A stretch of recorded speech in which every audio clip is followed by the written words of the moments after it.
electronic devices. Thank you.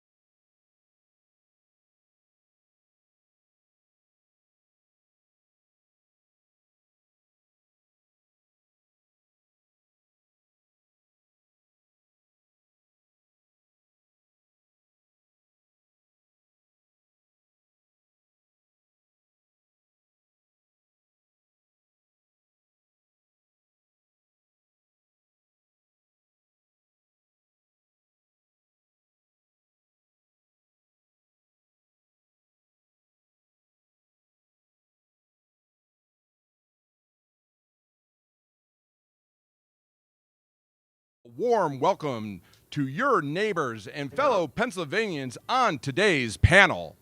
Go ahead. Go in and take a right. Remember, you're the far side.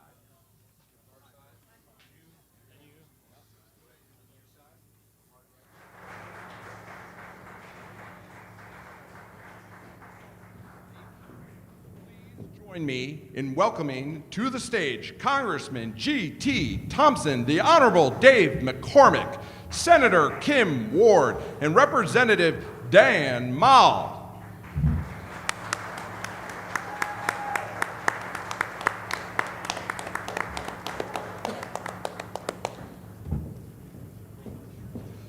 Ladies and gentlemen, please give a warm Pennsylvania welcome to Protecting America's Initiative senior advisors, former New York Congressman Lee Zeldin and former Ambassador Richard Grinnell.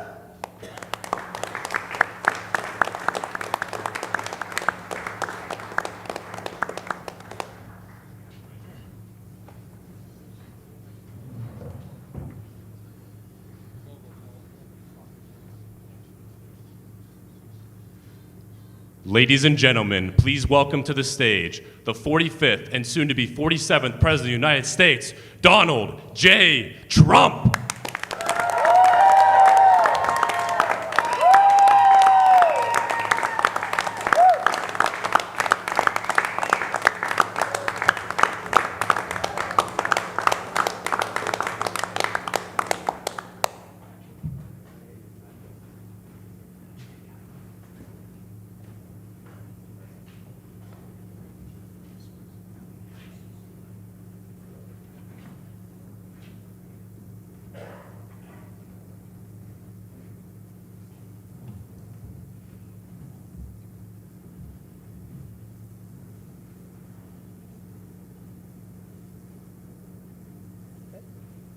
Thank you.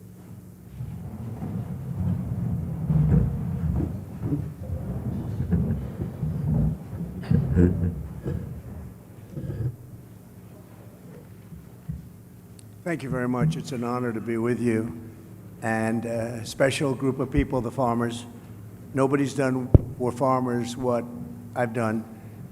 Unfortunately, they haven't followed through. We made a deal with China. It was one of my best deals that I made. I made a lot of good deals, but we made the USMCA, Mexico, Canada, which was terrific. But we had a specific deal with China where they were going to buy $50 billion worth of farm product. And it's interesting how we got there because when the negotiation was going on, and it was a nasty negotiation, and I said to the farmers, just stick with me because we're going to do it. They're great negotiators. They're not going to go that fast. Just stick with me because you never had anybody negotiating for the farmers before me as president. And my people, I said, what are the numbers we're talking about? And they said 15 million, 15, not 50. I said, all right. So it's $15 billion worth of product that they were going to buy because they've been taking advantage of the farmers for years. This was like a penalty to China. And I thought they said 50, not 15. So the negotiations were going along. We were getting close. I said, how are you doing with the 50 billion? No, sir, we're close to 15. I said, what do you mean 15? You said 50. I said, no, I want 50. They said, that's not what we said. We said 15. I said, that's okay. Ask for 50. Tell them we have to have 50 billion, not 15. And I got it. The problem is, big problem, that now they don't enforce it. I enforced it. Every single week, I'd go into the office, I'd say, how's China doing? Because you have to live up to that commitment. I'd say, how's China doing buying the product? Good, sir, good. They're doing good. And they were doing good because they knew I was watching. I don't think Biden is exactly watching. Do you? Does anybody think that Biden is, let's check it? I don't think so. And it's a shame. And that number is way lower than it's supposed to be. So the first thing I'd do is I would probably, my first call, I'm going to call up President Xi. I'm going to say, you have to honor the deal you made. We made a deal. You'd buy $50 billion worth of American farm product, and I guarantee you he will buy it 100%. He will buy it. Second thing I'm going to do is I'm going to say, you have to give the death penalty to your fentanyl dealers who are sending fentanyl. You know, in China, they give the death penalty. They don't have a drug problem because they give the death penalty. But I'm going to say second thing, and this affects you also. It affects everybody. We're losing hundreds of thousands of people a year. Comes through the southern border, now the weakest border in history. It was the best border we ever had when I was there. We built hundreds of miles of wall and everything else, and it was the best border. Now it's the weakest. I had a handshake deal with him. It was going to happen very quick. Didn't do anything about it. He said, and he suggested to me, anybody sends fentanyl to the United States, it's the death penalty. They get the maximum penalty. They would have done it, and then we had an election that didn't exactly work out too good, and it was a disgrace, frankly. And that deal went, and a lot of other bad things happened, like Russia attacking Ukraine, October 7th, inflation. A lot of bad things happened, the horrible way we got out of Afghanistan. So many things happened that wouldn't have happened, but it did nevertheless. But as to the farmers, we have a deal in place that China is supposed to buy $50 billion worth of our product, and they are not living up to it, and they were living up to it. And every farmer I spoke to a lot of them recently in Iowa, and they're having the same problem. They're not doing well. They're not doing well. They were doing great during the Trump administration. I think you would say that. Were you all? I hope you. This is always dangerous to do, but I hope you'd say you were doing well, because you're not doing now. I'm hearing it from farmers all over the place, and one of the big reasons is they haven't enforced the deal with China. And that deal was really a penalty deal to China because they took advantage of you for 25 years, and it was like a penalty. And, you know, Biden and Harris, they're never going to enforce anything. That group is a disaster. It's a disaster for our country in so many ways, but certainly the farmers are one of those ways. So I think either Rick, or are you starting off, Rick? Why don't you start? Well, first of all, Mr. President, we really appreciate you being here as part of the Protecting America Initiative. We at Protecting America Initiative see China very clearly, as we know you do. China has quietly but strategically worked against us whenever we are distracted by wars or COVID. China goes in and absolutely tries to distract the American people. They work quietly. They go after our local and state politicians. They go after our manufacturing, and there is no question that they are looking to, at some point, leverage that investment and that activity. I've seen it very clearly at the UN, where the Chinese are very duplicitous. They have a permanent veto at the Security Council, but they also work with the G77 developing nations. They get money from UNICEF just to feed their people while actually acting like a superpower at the UN. They are duping so many people. We know from your administration, Mr. President, you were not duped by China. No. You saw them very clearly, but for the past 4 years, while America and America's Democratic-controlled White House have been distracted by wars, China is getting into our farmland. And we have to be able to see China very clearly. So we want to thank you for being here, and Lee is going to take us off into Q&A. Well, thank you, Rick. Like Ambassador Grinnell said, President Trump understood the Chinese Communist Party threat and protected Americans from the CCP's attempts to infiltrate America. It is great to be here with the 45th and our next President of the United States, Donald Trump. China now owns 349,000 442 acres of agricultural land in the United States. That is up 82% from 3 years prior. America's food supply and the farmland that enables it is critical to our national security interest, especially due to China's aggressive ventures into the U.S. food supply. While in the White House, President Trump took on China in many ways that stood up for American farmers. In 2018, he signed a law requiring the federal government to review CCP purchases of land around critical infrastructure, airports, and military bases. That is why we need President Trump back in the White House to pick up right where he left off and go even further. Another one of President Trump's greatest accomplishments was the groundbreaking United States-Mexico-Canada trade agreement that replaced NAFTA, improved supply chain resiliency, and put America's farmers first. The USMCA provided new market access for U.S. agricultural products, a fair, non-discriminatory pricing plan, and improved grading standards for products. It has been reported that the USMCA trade deal led to $2 billion in annual increases for the U.S. in agricultural exports to Canada and Mexico, with an overall increase of $65 billion in gross to farmers and ranchers. Contrast that to Kamala Harris's lack of support for U.S. farmers and weak stances on China. At the time, then Senator Harris voted against President Trump's USMCA trade deal, voting against America's farmers. Harris also opposed President Trump's necessary tariffs against China, and most recently cast the tie-breaking vote for the Biden-Harris scheme that has sold our auto industry out to China. That's what brings us here today, to discuss what Pennsylvania farmers need from the leaders to combat the threat that they see every day from China. President Trump is here with us today to listen to those concerns, to offer his remarks on China's influence over our food supply. And President Trump, if it's okay with you, I'd like to introduce some of our panelists who are here I'd today. love that, yes. Our first speaker here is Todd Reamer. Todd is a cattle farmer from Westmoreland County. Todd? Hello, I am Todd Raymer. I own with my wife a beef cattle, cow-calf operation right here in South Huntington Township.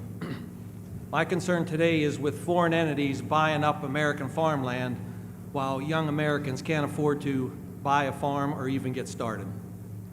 My American dream was to buy a farm and raise a family there. And I was fortunate to find a farm and purchase it 30 years ago while working a full-time job in addition to doing the farm. Finally, in 2010, I was able to quit my full-time off-the-farm job and devote all my time to the farm, something that is rarely achievable now.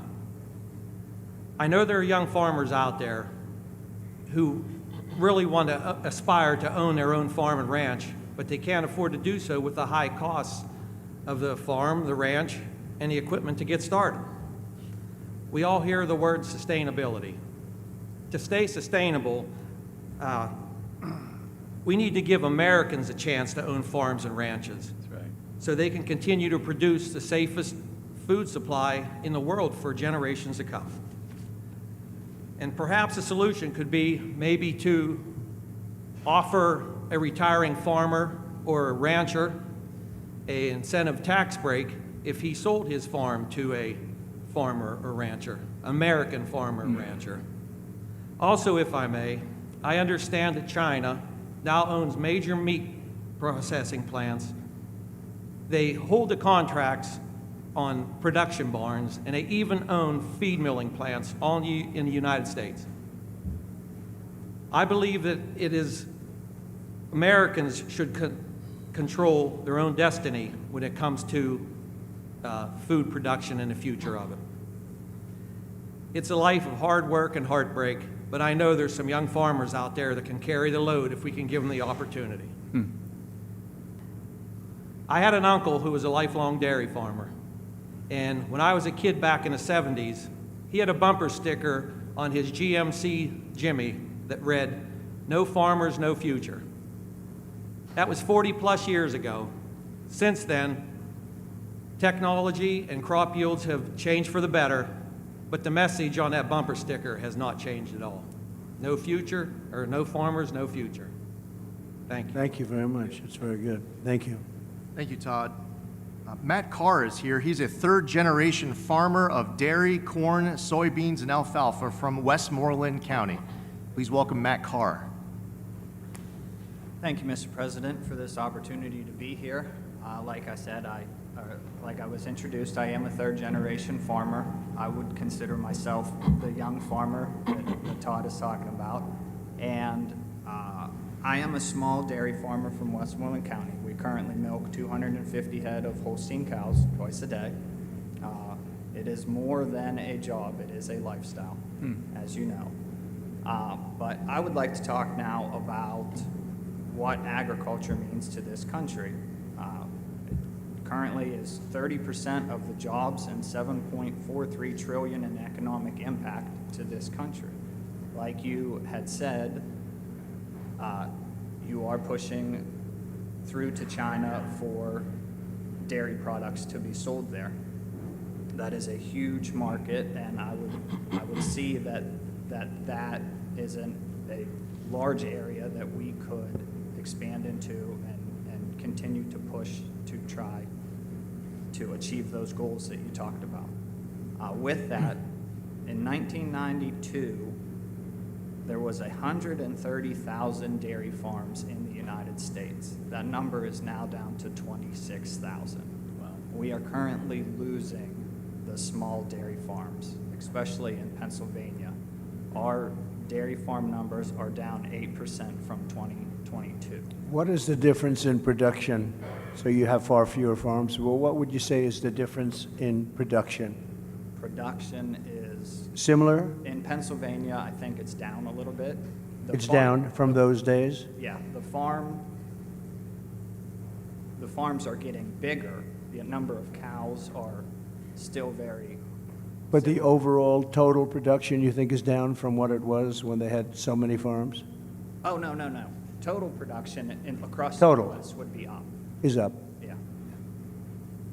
But we are losing the small family Sure. farm like I myself. know that, yes.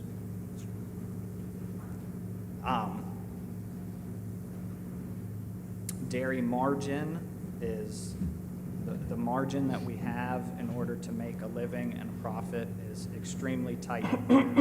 Our input costs are up. So is there a way for America to, we talked about manufacturing, can we manufacture our own and not rely so much on foreign inputs for that in order to address what we need in order to survive into the future? Thank you, Matt. Great job. Appreciate it. Thank you. Nick Stafiri is a hay, beef, and pork farmer from Fayette County.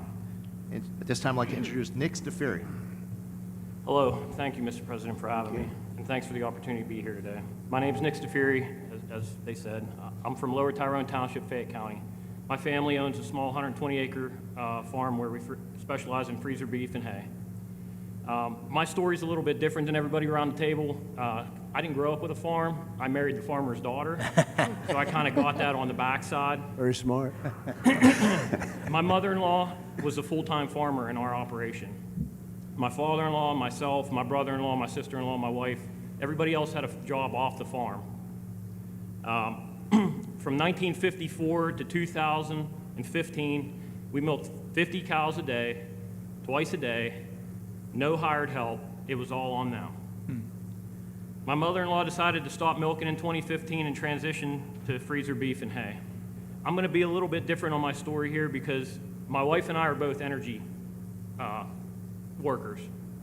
So with the energy transition in Pennsylvania, our focus and our ability to have take our financial resources and put those back into the farm has been tremendous. Without that energy job, we wouldn't have been able to better our farm and better our situation. Without my industry and my work family, the opportunities afforded to me, especially like this today, wouldn't be possible. And as you sit here today, you're sitting on atop of the Marcellus and the Utica shales. right. The most prolific shale plays in the world are underneath your feet. My family depends on my salary and my wife's salary, and those salaries are dependent on American policy. With this pro-energy policy would allow operators to develop abundant clean natural gas from below our feet. Appalachia produces roughly 30 billion cubic feet of gas per day. We could double the amount if we were just given the opportunity. Common sense policies that allow for infrastructure to be built here. Pipelines. We need more pipelines. Doubling our output would be the equivalent of putting 10 million barrels of energy on the market for the world stage. Yeah. Providing opportunities for families to remain farming, because guess what? We pay those royalties. We pay billions of royalties a year to this table. Right. And, you know, due to the ups and downs, I want to tell you a little bit of a personal story of mine. Due to the ups and downs of the commodity-based business, 4 years ago I was faced with an ultimatum. And that ultimatum was, do I chase my corporate job or do I stay here and work on the family farm? My wife and I, we made the decision not to move to Texas. We made the decision that it was family first.